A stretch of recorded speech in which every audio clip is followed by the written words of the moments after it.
আসসালামু আলাইকুম এভরিওয়ান, মিনা কিচেনে আপনাদের স্বাগতম।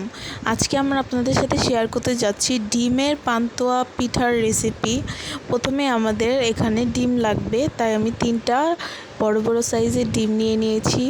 তারপরে আমি এখানে আধা কেজি পরিমাণে ময়দা নিয়ে নিয়েছি। ময়দার মধ্যে আমি স্বাদমতো লবণ আর 1 পার মতো চিনি দিয়ে নিয়েছি। এখন আমরা এটাকে একটা পাতলা ডো তৈরি করে নেব।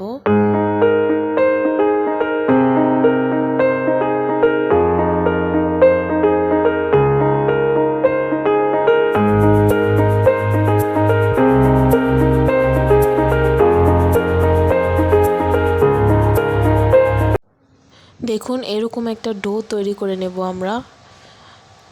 ডোটা এরকম হতে হবে, বেশি পাতলাও না বেশি ভারীও না। তারপর আমরা এখন ডিমগুলোকে ভেজে নেব।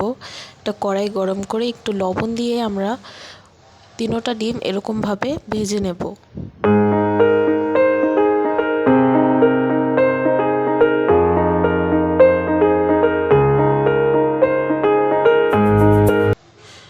ডিমগুলো ভাজা হয়ে গেলে আমরা ময়দার মিশ্রণটার মধ্যে ডিমগুলো ডুবিয়ে ডুবিয়ে ভাজবো।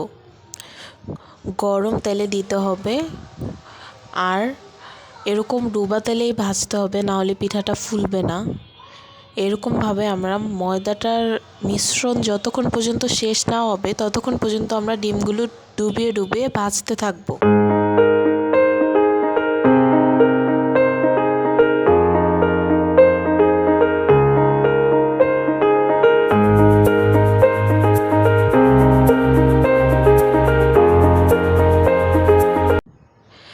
দেখুন, আমাদের পিঠাটা কিন্তু হয়ে গেছে। আমি আপনাদের একটু কেটে দেখাচ্ছি এটা কতটা সুন্দর আর সফট হয়েছে।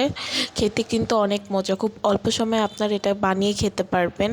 আর যদি ভালো লাগে আমাদের পেজটাকে একটা ফলো, একটা শেয়ার দিয়ে আমাদের পাশে থাকবেন। অবশ্যই একটা লাইক দিয়ে দেবেন।